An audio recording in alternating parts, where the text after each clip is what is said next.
Okay, thank you, ladies and gentlemen. The meeting is now live streaming. I'll hand it over to yourself, Chairman. Thank you.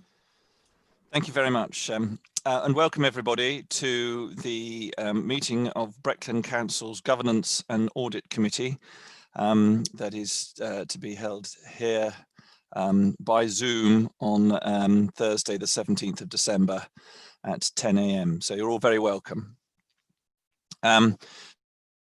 So if we look at the agenda, we'll start at the top. So if the first item is minutes of the meeting held on the 8th of October 2020 at 10 a.m.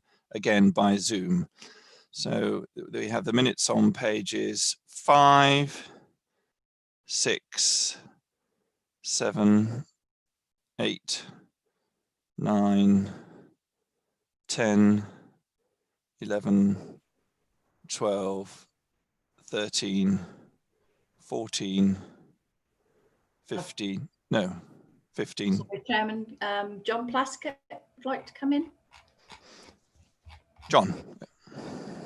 There were just two minor typographical errors on page, one on page 13, one on page 14. Let's take the one on page 13 then.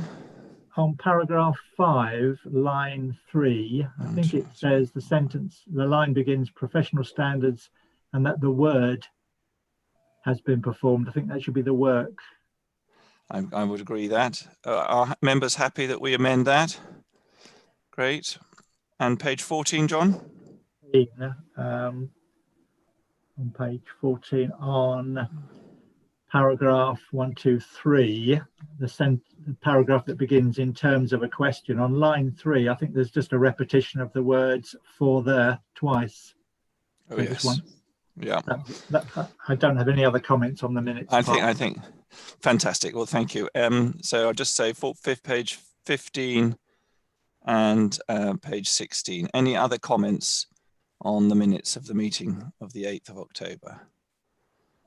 No, lovely. In that case, are you happy that we adopt those a true and accurate record of the meeting?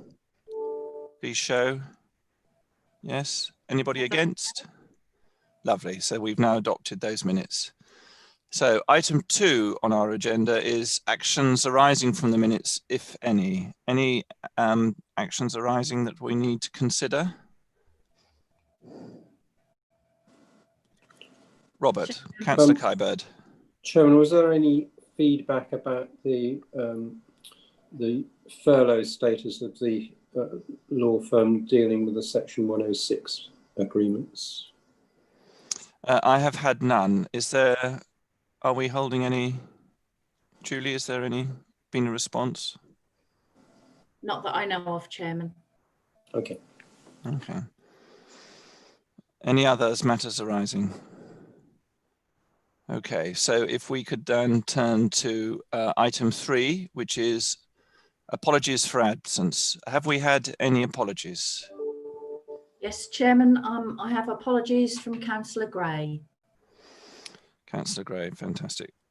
We are also, I think, missing, unless can't say, Councillor Jane James. Is she here? She's here. Yes, she's here. Hello, Chair. Sorry. Oh, sorry, Jane. I do apologise. I didn't see you there. So apart from Councillor Gray's apologies, we have a full house. We also, I note, have Councillor Burt joining us, who's not a member of the committee, but is quite entitled to attend as a Breckland member. So welcome, Councillor Burt. And Councillor Sarah Saggett. Ah, yes, but she's here in her capacity as Cabinet member, I believe. So, right, you're very welcome, Cabinet member, to join us. Right, so we go to item 4, urgent business. I have none. So we then go to item 5, declarations of interest. Does any member have any declaration of interest they wish to declare that's not already declared on their register of interests? There are none, lovely. Item 6, non-members wishing to address the meeting. I think we've covered that, and you're very welcome just to indicate. So we come to item 7, which is a training standing item. Is there anything on that anybody wants to bring up? Julie, do we have anything on that? Not that I'm aware of, Chairman. Fine. Members, any comments you wish to make about training? No? Okay, so we now move on to item 8, strategic risks update on page 19 of your agendas. There is also connected with this a below the line item, which is item 16 on our agendas. Councillor Burt. This is not going to come as any surprise because I believe I was promised a full explanation last time I raised this. On the below the line item, I am having extreme difficulty in justifying the qualification. I have got in front of me the Local Government Act, section 100A. I've looked at paragraph 3 and paragraph 4. I've also referred to section 100I, which it refers to. How on earth does any of this apply to going below the line? I've satisfied Councillor Burt that it fulfills the criteria for being below the line, and as chairman of the meeting I make that ruling. So if members wish to actually, there's a question. Julie, if we were to close the meeting and take item 16 at the same time as item 8, are there people who would be affected? Do we have any members of the public? Or we'd obviously have to stop the live streaming if we discussed anything under agenda item 16, and then we'd have to restart it again. So I've never been in this position before. I don't know whether Teresa has in her meetings where you've had to stop live streaming partway through the meeting. Chairman, not partway through. I have had to stop the recording when we have had private items which are held at the end of the agenda. I mean, I think I'm tempted to take item 8 and item 16 together. So I think we've got two options. We either take them both now, or we defer item 8 to item 16 and we take them both then. Now, Ryan, you're presenting, is that right? Yeah, that's correct, Chair. So what's your timetable like? Is that something you can do, or? Yeah, that's fine with me. I'm happy with whatever the committee decides. Fine. Well, in that case, I think we'll take item 8 with item 16 at the end of the meeting. And I think that would be, is the committee happy that we do that? Yep, lovely, thanks. Okay, so let's move on to item 9, progress report on internal activity on page 35 of your agendas. Right, Fiona, is this you? That is, thank you, Chair. Yeah, in terms of the progress update, there has been a lot of work going on in Q3. Unfortunately, due to the timing of the work, we couldn't produce any final reports for this meeting. So you will start to see final reports flow through to the next meeting. This was as we expected because of the timing of the audits and with the work being pushed into Q3 and Q4 for the effects of COVID. In terms of reporting, we have concluded on the assurance mapping. The draft report is going through the head of internal audit review and is out to the council itself shortly. Following on from that, the corporate governance and procurement audits are in progress and they're due to conclude over the next few weeks, just after the Christmas period. In terms of Q4, all the audits have been scheduled in. The resources have been assigned so that we can complete them in year. So we are on track to complete the programme by the end of the financial year.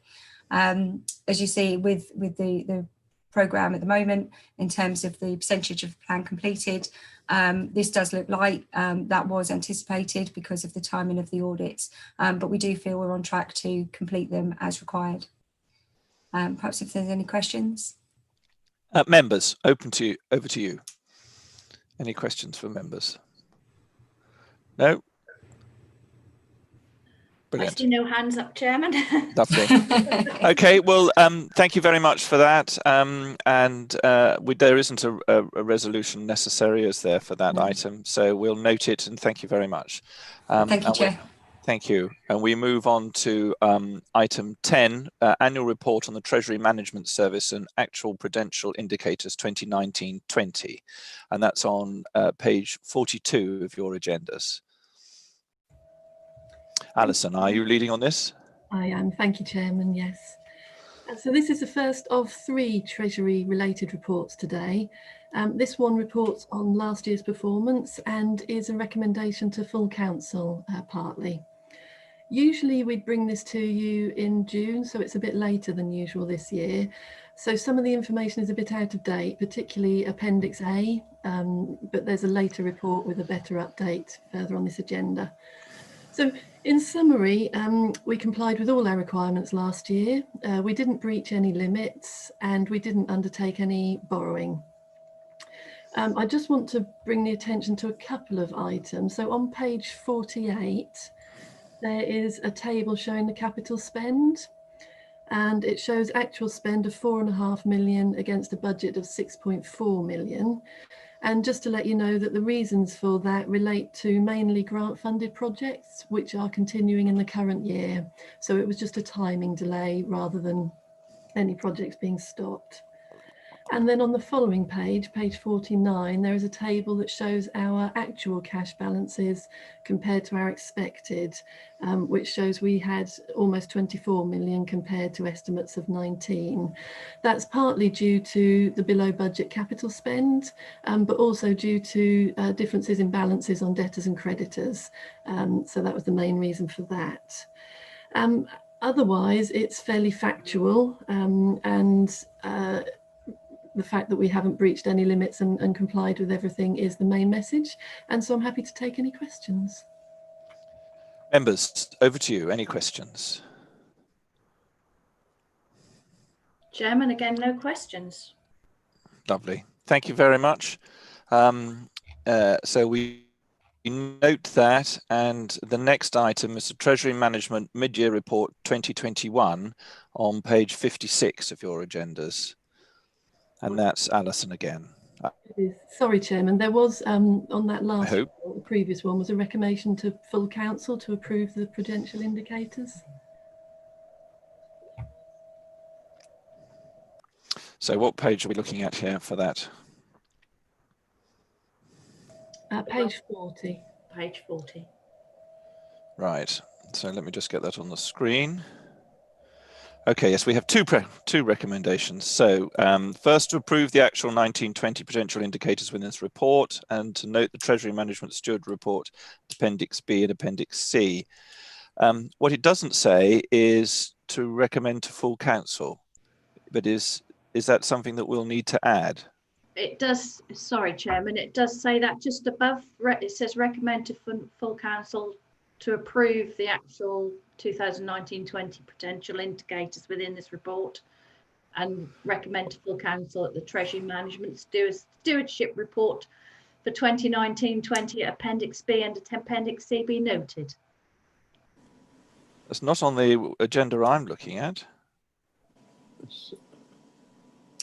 Did we have we got more than one agenda?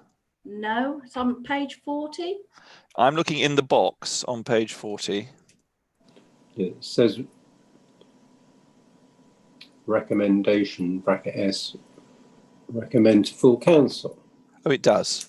Right. Well, sorry. I'll be better when I've had my cup of coffee. So sorry about that. May I suggest, as these are recommendations to full council, we have a formal vote? I would agree with that. So all in favour of the recommendations? Anyone against? Any abstentions? Lovely, that's duly passed. Thank you, Chairman. Okay, so Alison, you're happy to move on to item 11? Right, so item 11 on page 56. Okay, thank you very much, Chairman. So this is part 2. This report is just for noting for the Audit Committee, and this one reports on the activity for the current year so far. The main area of note, unsurprisingly, is the lack of investment returns that we can achieve this current year. So that's the main focus in the report. Although the interest rates are 0.1%, we're struggling to get anything above 0.01%. So our returns are very low. We've also had much higher balances of cash than we were expecting, mainly due to the government grants. We were paid over £30 million back at the start of April to deliver out the grants for small businesses and retail, hospitality and leisure. So we had to keep a lot of balances short term for a long time. It's been difficult to find short-term places to hold our money, particularly when the Government Debt Management Office started charging negative interest rates for anything less than a week. So we did have a period of time where we had to put some money to the DMO short-term, and that did cost us around £50 in total, so not major. And since then we have managed to open a few more accounts to get the money safely somewhere else. We also took a little bit of the discretion we have on the policy, and we have a £6 million balance with one local authority where our limits are normally 5, just through to February to help manage some of that excess cash in the short term.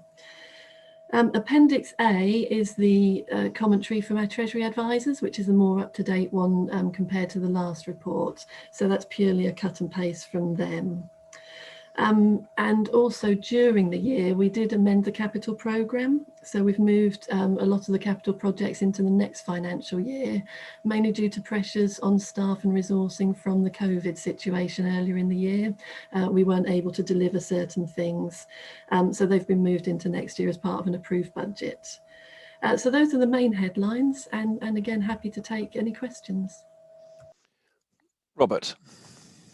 Thank you, Chairman. Alison, are there any inherent risks in placing monies with other local authorities, or is there a structured grading of those authorities? Yes, they're very low risk lending with other local authorities, because in theory a local authority legally has to pay back all its debts, so it's nice low risk one, that one. Though Croydon and Northamptonshire have had issues around their financial stability, haven't they? I take it it's not, neither of them are those authorities. No, the 6 million with is a little council called Thurrock. Okay, Councillor Burt. Thank you, Chairman. I was looking on page 64, where you're looking at the capital expenditure by service. There's a great deal of variance that we're moving around on a number of those, like commercialisation, place. I just wondered what confidence we've got, and I know this is an incredibly difficult time, I get all of that, but I'm just wondering how much this might change as we move forward. What sort of level of confidence we've got of those numbers on the page? Yeah, thank you. Those are our best estimates at the time. You're quite right, they probably will move, especially with the larger value projects such as the power at Thetford. But at the time of writing this, those were our best estimates of the time frame. It really depends on so many factors going into the new year. You know, local lockdowns, enhanced restrictions, different tiers, they all have impacts that is very difficult to predict at the moment. So I can't say that they are completely accurate, but they're the best guess we've got at the moment. Yes, and I think we'll see what Christmas holds, because I wouldn't be surprised if we were going back into lockdown in the new year, depending on the figures over as a result of Christmas. But again, it's all speculation. Any other comments from members? No? Right. So this report is to note, and that are we members? There's no further questions. Fine. So we've noted that. So we move on to page 69. I think that my agenda and my front sheet are not quite in line. So I've got on my front sheet that it's 69 to 117, but I notice in the actual agenda it's page 67. So if I could draw your attention to item 67 on page, sorry, item 12 on page 67, Treasury and Management Policy and Strategy for 2021 and 2022. So Alison. Thank you, Chairman. final part of the trilogy, this one is about next year. So this is the policy, strategy and prudential indicators for next financial year. It is a recommendation to full council again, and it's a little bit early because it has to be approved before the 31st of March, and there isn't time from the February Audit Committee to get it approved at full council before the end of March, hence bringing it to you now. So this is quite a lengthy document, I appreciate, but actually there are very few changes to the policy and strategy itself. Page 69 actually gives you, paragraph 1.5 gives details of the key issues. The only changes are the numbers in the tables because they've been updated based on our draft budget. Otherwise, the wording is exactly the same, so very little change. And again, the key issues are focusing on the low interest return rates, as previously reported, but also we've left in our extended overdraft limit of £2 million, which we put in last year. Again, we aim not to use that, but it is just something that's in our power to use if we did need to do any short-term internal borrowing. So as there's very little change, I shan't go through the document in great detail, but obviously happy to answer any questions that you might have. I've got a couple, and then I'll go to Councillor Kybird next. Are there any reasons why seeing it this earlier would be detrimental at all, in your opinion? Not detrimental in terms of the policy itself. The only potential change is that we're using draft budget figures. So when next year we bring you the mid-year report compared to budget against actuals, there might be slightly larger variances than if we were reporting against final budget. But that's only a sort of explanation rather than anything other detrimental impact. Okay, and just in terms of the year we've just had, are there any particular risks that are as a result of this that we should be considering, in your opinion, going forward? The main risk that we've found was the lack of ability to place monies anywhere without negative interest rates. But we've resolved the majority of that now. So I don't see that as being an issue into the new year. So no is the short answer. We should be fine. Great, thank you. Councillor Kybird. Thank you, Chairman. Alison, as regards this overdraft of 2 million, you refer to it being unlikely to exceed 250k. What is the decision process for actually extending or using that 2 million? So as part of this policy, if approved by yourselves and full council, we don't need any other formal approval to use it. However, internally, I would sign that off before it was implemented, and I'd need to be confident that it was the best value for money compared to borrowing, let's say, from the PWLB. So really, I would only ever see us using this if it was very, very short term, you know, maybe a week of less money or something like that. Okay, thank you. Councillor James. Thank you, and then, Chairman. Then John Plaskett. Just a quick question on 1.4, page sort of 68 to 69. It says an extension to the current arrangement is being negotiated. Is that another context of COVID situation, or is there another reason for that, please? Yes, so thank you. That's actually nothing to do with COVID for a change, that one. So the contract has come to its end. There are very few people that offer this service. So we've been liaising with our procurement team to extend that. So it's really a lack of people in the market rather than a COVID impact. John Plaskett. Thank you. I've got a few questions. If you, some of it is just lack of understanding. I'm sure the councillors know better than I do. But first of all, on page 69, Alison, under section 1.5, I'm slightly confused. It says the council has a borrowing need for 2020-21. Yet I read somewhere else that there's no borrowing requirement this year. Yes, it's one of these oddities of the reporting on the prudential indicators. So in numbers, we do have a borrowing need against our capital, but because we have balances in our bank on reserves, we call it internal borrowing. So we don't need to go out to the market. We can fund the short-term need to pay off capital over the next 3 years from our internal balances. So we don't need to externally borrow. There is no borrowing need as such outside of the council. Yes, on paper, a figure that you have to produce for the prudential indicators shows a borrowing need, but actually there isn't one outside of ourselves, you're right. Everybody's happy with that. It's obviously just terminology, I guess, is it?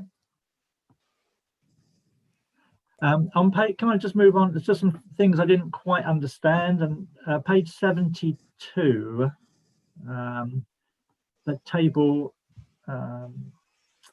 where is it? Yeah, just really explanation really. Under table 1, we've got a huge amount of capital expenditure under commercialization. Is that all of the rubbish collection that we talked about last year, or is that, I mean, that's a big increase on what we've had before? Yes, that is a big increase, much larger than our normal capital programme. The main reason for that is 2 large externally funded power projects. £14 million Homes England grant for power at Thetford, and just over £2 million power at Snetterton, also funded from grant funding. So those are the big values in commercialisation. The waste vehicles and equipment is shown under place. Right. Okay, so that's what that is. And if you go into table 2, I guess that's where the capital grants cover the power you just mentioned for next year. Yeah. Yes, that's correct. And also at table 2, the very last line that shows the net financing need for the year, you'll see that that's reducing because that's where we're repaying this borrowing from internal balances from your previous question. Thank you, that's helpful. Can you just, going on to page 73, table 3, I don't think I fully followed that table. Can you just explain that to me, please? Yes, so this links actually back to your very first question. This is the number that you have to calculate that gives you your borrowing need for capital purposes. So the number at the bottom, your closing capital financing requirement, because it's a positive number, in theory, that means that we don't have enough money to finance our capital programme. But actually we do, because we're paying it off through revenue over the years. That figures. 73, 74. That's the same thing, isn't it? Table 6 is pretty much capital financing requirements. Yeah, we've talked about that. So just table 7 on page 75. There's just a typing error on the finance leases for 31st of March 2020. We've got rather one too many numbers in there. Yes, we certainly have. Thank you. That was all. Thank you. Thank you very much for that explanation. Thank you, John. I do think that these projects like the power at Thetford and Snetterton are very exciting. They're ones that the council has been championing for such a long time. So it's great to finally see that the evidence of them appearing in the budgets going forward. So that's very positive. Any other questions or comments for Alison on this item? No. Right, so then if we go back to page 67, I think it was, wasn't it? 67. We have a suite of 5 recommendations to full council. I propose to take them all en bloc unless members would like to take them individually. No, there doesn't seem to be any indication. So could all in favour of the recommendations on page 67 please show? Okay, anyone against? That's duly passed unanimously. Thank you very much. So we now move over the page to the future work programme. Let me just find that on my agenda, which I don't believe, right, here we go. So that is now page 116, not 118 is indicated in there. Julie, is there anything you want to say or comment? Chairman, by the time this agenda was published, I had amended the work programme to include the Constitution part of the report that was pulled at full council recently, but I have added that item to the 11th of February meeting. Lovely. It Thanks. isn't shown on here, but it will be shown on the next work programme.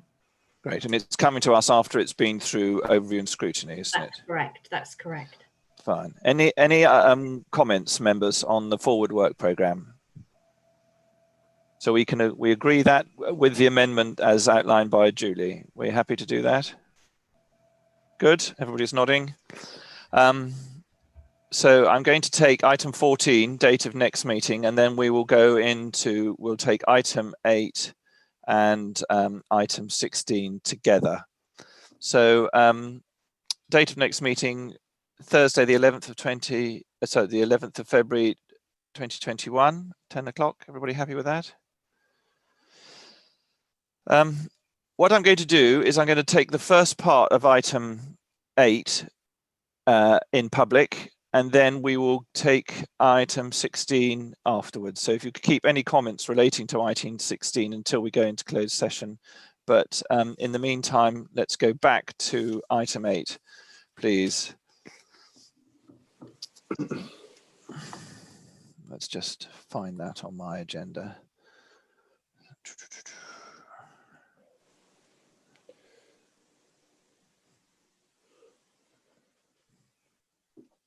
Page 17, Chairman.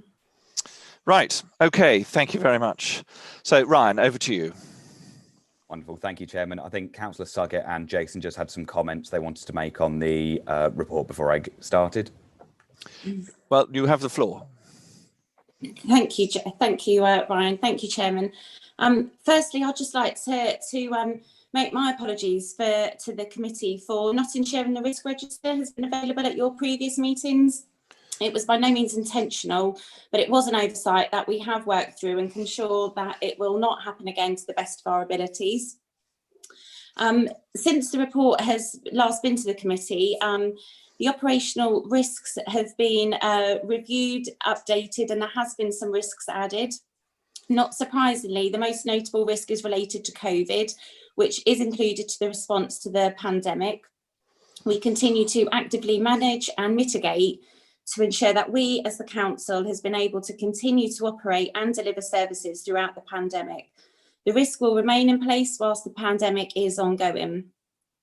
The majority of the risks on the strategic register have been impacted by COVID. These implications are reflected in the commentary attached to the report. In many cases, this has not led to the risks needing to be raised into the red category.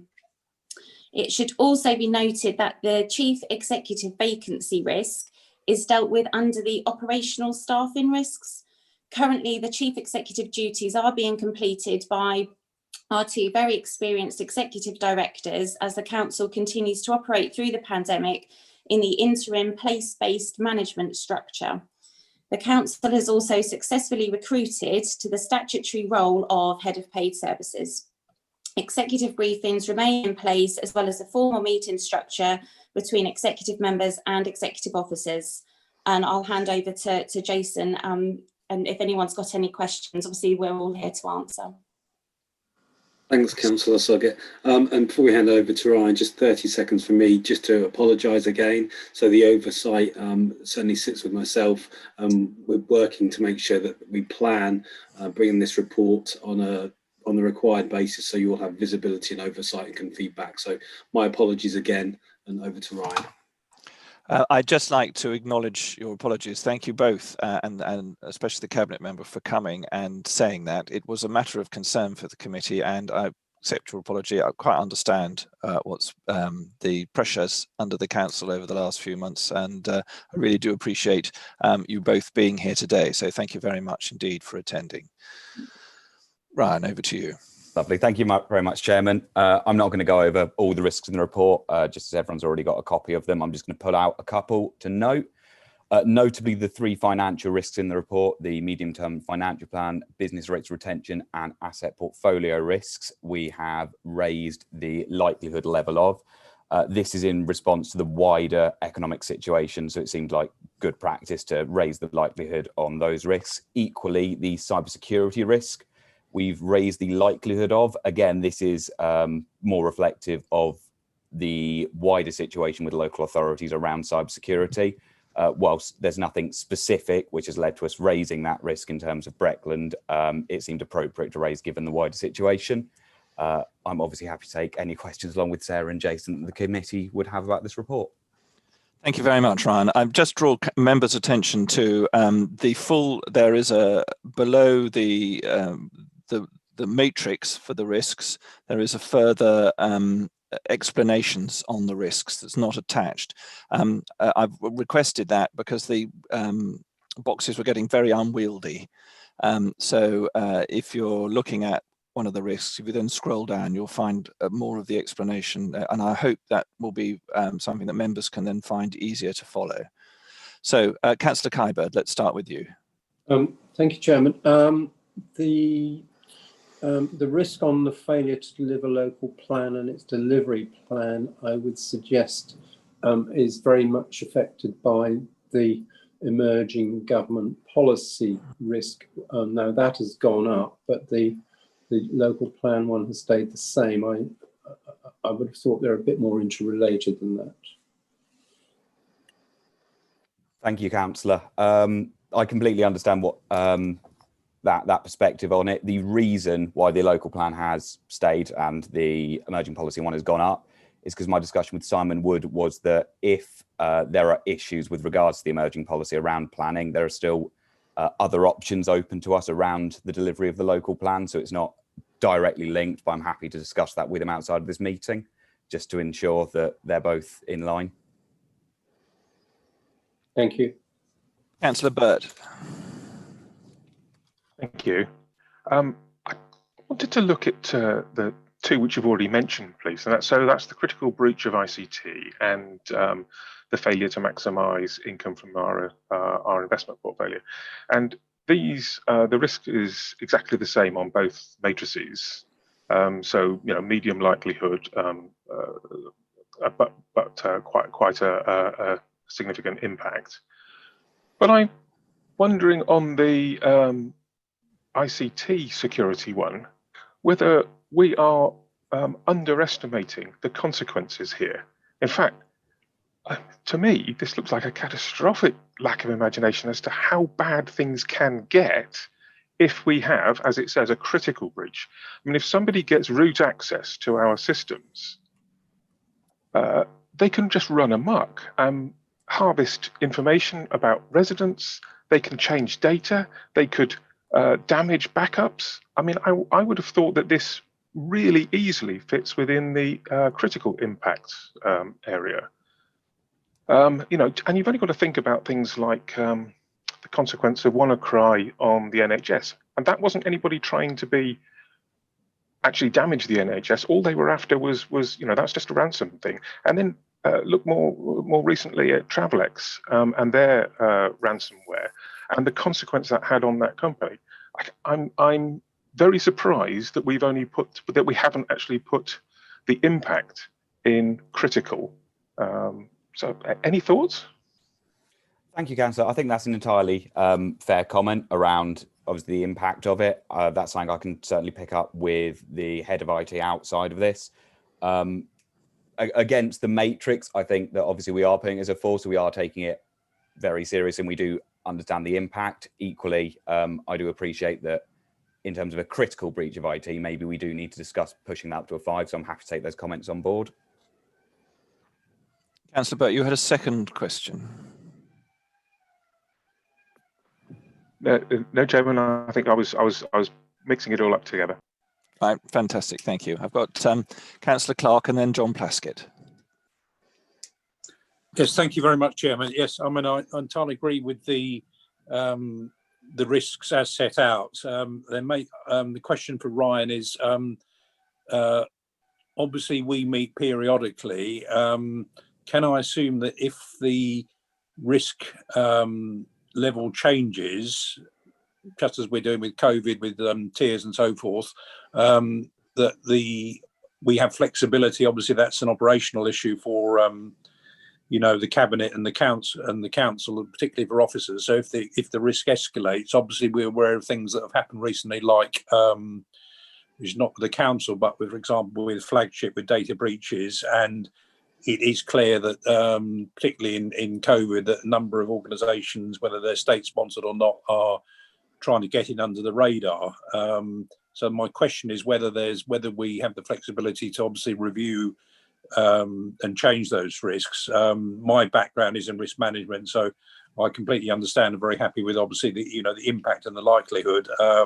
As Councillor Burt said, obviously, should we be breached, we won't be alone in this, and I'm obviously assuming that below the line we will be taking any particular advice from the National Crime Agency and the National Cyber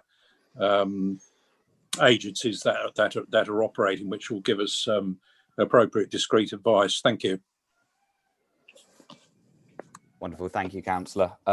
Yeah, so National Crime Agency, other digital agencies, I believe, as a council, we're linked into to understand both the national picture and the regional picture with other authorities. In terms of, I believe you sort of had a question around the changing of the risks and this committee. So ultimately, we ask our managers to update risks at least once a quarter. If there's any major changes, more than once in a quarter, they're able to go in and perform an interim assessment. I'm more than happy, because obviously this committee doesn't meet slightly different times to those period. I'm more than happy to bring verbal updates on any significant changes to those risks to the meetings, whether that be in a formal report or a verbal update.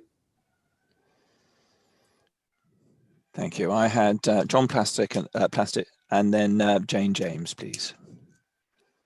Thank you, Chairman. Brian, thank you for the updates on pages 25 to 30. I've been critical of the risk register for some while, and it's improved a lot, but I think the pages 25 to 30 do provide clarity on the actions being taken by the council and give me assurance that the strategic risks are being monitored.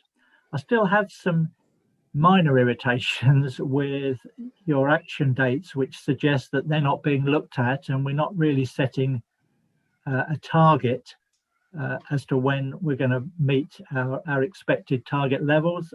I could refer to ICT on page 21, several on page 22 and 23. I think target dates are important, so it gives the committee some view that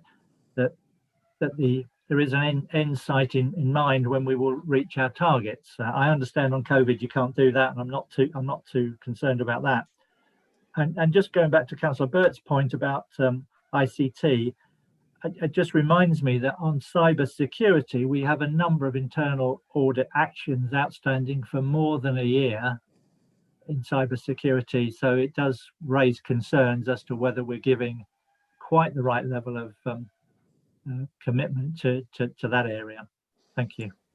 Thank you for your questions, John. So to cover both of them off now, in terms of target dates, I completely agree. I would be proposing that ahead of the February meeting, I bring at least a verbal update on some revised target dates for the committee to look at and decide if they're happy with. Equally, on the cybersecurity audit issue, that is something that I'm very aware of and discussing with the auditors and IT. I believe that we're in a position where a lot of them can be closed down now, but that's a conversation which I'm just waiting to have with some of the auditors, which I think is happening this afternoon. I'm happy to send an update to this committee as a result of those discussions, just to give them peace of mind on where we are with that. I see Fiona nodding. Is there anything you want to add to that, Fiona? No, it's just to say that I'm aware that there's conversations going on this afternoon with my colleague regarding the recommendations. So I don't know the outcome, obviously, of what that will look like, but I'm well aware the conversations are happening. Thank you very much. I've got Councillor James. Thank you, Mr. Chairman. Apologies for going back to the local plan risk assessment. It states quite clearly on page 29 that this has therefore led to a rise in risk likelihood. Yet, actually, if we go back to the matrix, there is no change on there. Is there a particular reason for that? Thank you. Apologies if that's happened, Councillor. It should have been raised up from a likelihood of a 2 to a 3, as per the comment. If that's not happened, then I can only apologise, and I'll pick that up after this. Thank you. Thank you very much. I have no one else that's indicated a wish to speak on this. Okay, right. Well, given that, I think we now move to item 15, so that we can address the item 16. So if I just read out the following, that under section 100 brackets 4 brackets A brackets of the Local Government Act 1972, the press and the public be excluded from the meeting for the following item of business on the grounds that it involves the likely disclosure of exempt information as defined in paragraphs 3 and 4 of Schedule 12A of the Act. Are you happy, members, that we do that? Please indicate if you are. That's carried. Julie, over to you. Or was it Teresa? It's Teresa for the... Right.